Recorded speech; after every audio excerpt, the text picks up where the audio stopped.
Hey Lyme friends, I wanted to talk to you today about why people get a negative and a positive test result on their Lyme test.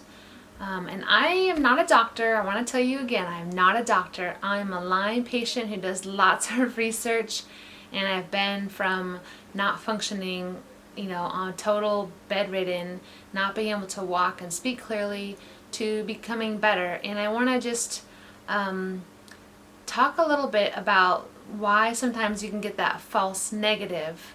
I don't know if it's called false negative or false positive, but it's called one of those. And it's where your test result shows positive and negative, and people are confused about why does it say that. And so I'm just going to explain to you. I feel like I'm very blessed to have an awesome Lyme literate doctor, and I'm totally blessed, and I've learned so much from her. And I just want to pass on information via YouTube, because instead of me talking to 1,000 different people out there, I can just say it once and talk to you guys about it, and hopefully it'll help you have some understanding of why it is that way. And hopefully you can go do a little bit of research on your own too, and just have something to kind of go with. And so the two parts of the test are the IgM and the IgG.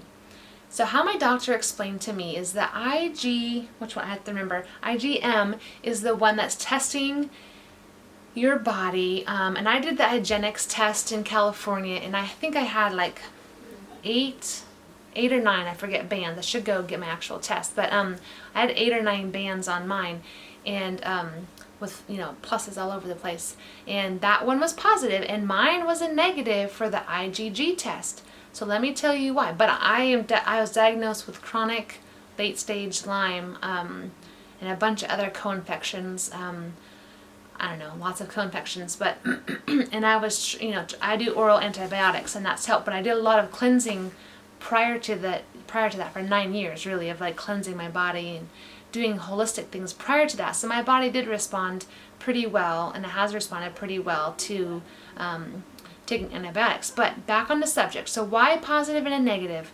So the IgM is testing what's actually in your blood, what's actually in your body, in your system. The IgG is testing how your immune system is responding to those foreign things, the bacteria in your system. Okay, and so how my doctor explained it to me, and it makes really clear sense to me, and I just want to share it with those who maybe don't quite understand, or maybe their doctor doesn't even understand, because a regular doctor doesn't get this. And my doctor also treats based on symptoms also, but we did do a blood test to make sure and everything. But I was negative, and I said, why positive and negative for my IgG? Why is it negative? Even though it's pretty clear, I have my labs like lit up everywhere with all my bands. She's like, oh yeah, for sure you have Lyme disease, and gave me that diagnosis. But it's because my immune system was so dead, I guess. It was so unresponsive because of Lyme, and because of everything else, all the co-infections, all the viruses that go with it too, because I have a lot of viruses, like Epstein-Barr, CMV, Coxsackie, I don't know, a couple others, a bunch of herpes things, a lot of viruses that go with it. And so for 9 years I was treating that, because that's all I knew how to treat. Okay, so back to, I get off subject a lot, I'm sorry. So back to why it's a positive and a negative, but you still have Lyme disease, and they don't understand this. And the thing is that the IgG is testing how your immune system is responding to that. And so it can be really confusing, but if your immune system is not responding, it's because it's so low that it's not even responding, it's not even fighting it anymore. And so it looks like a negative, but that is so false, which is so just terrible, because here's the clincher here, you guys, is that the CDC, if you get a positive and a negative, and so it's they're not the same, so they say, oh, technically, according to CDC standards, you don't have Lyme disease, but according to any other Lyme literate doctor out there, hopefully anyways, they're like, sure enough, we're treating you for chronic late stage Lyme. And that's usually because your body has had it for so long in your system that it's just not even responding. And that's actually how I finally had a good regular doctor I've had many throughout the years, don't get me wrong, but I finally had one that I was telling her all my symptoms. I told her what I've done for the past like 9 years. This is prior to getting diagnosed with Lyme. Not a Lyme literate doctor, just a good holistic doctor. And I said, I've treated the viruses. It's all I know how to treat. It's an antiviral, and all my dietary stuff and mindset and positivity and stress reducing, all that kind of stuff. I told her everything I've been doing for the last 9 years just so I can function, but I was still struggling. And I said, you know what? I'm sick. Like something's really wrong with me. But you know what? I don't get like colds and flus. It's really weird. I'm very healthy in that way. She's like, Heather, that's not really a good sign. I'm like, well, what? You mean I have kids. I'm around people all the time. I'm glad I don't get sick. She's like, well, that actually means your immune system is so low that your body's not responding even to cold viruses and flu viruses that are coming in. So it's really not a good thing.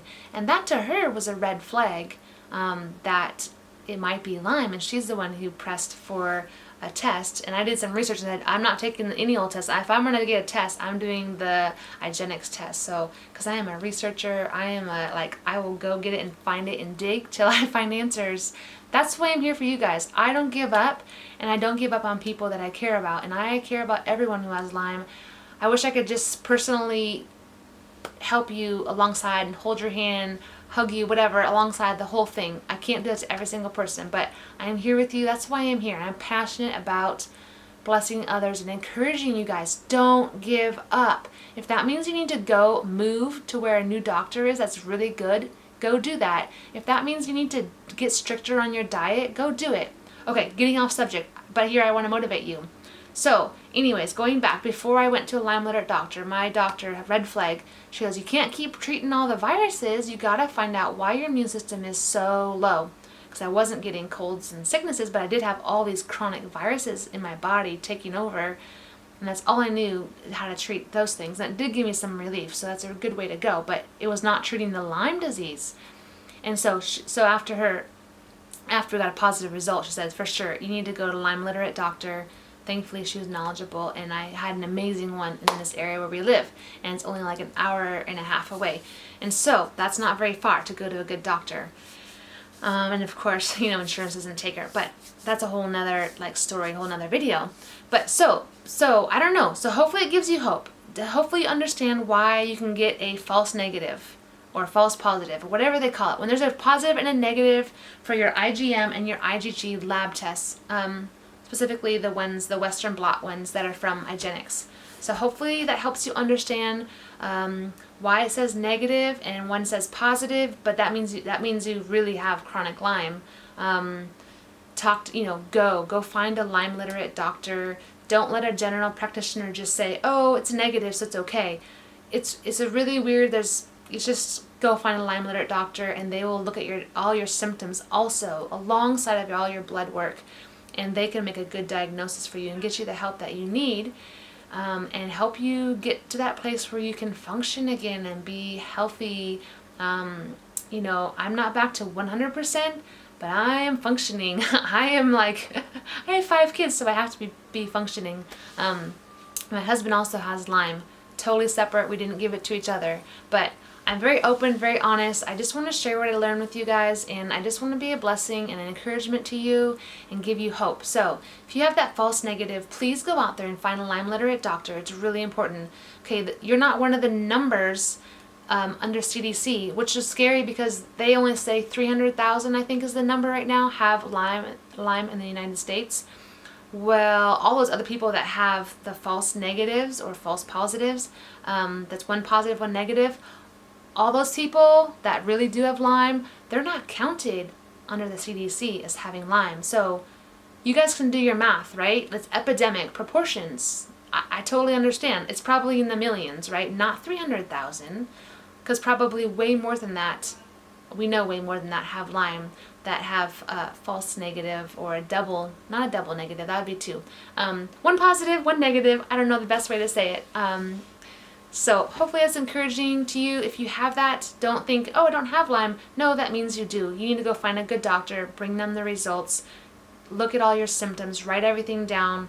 There's symptoms that you might have that you think are just maybe normal, you've had them for so long, but they're not normal.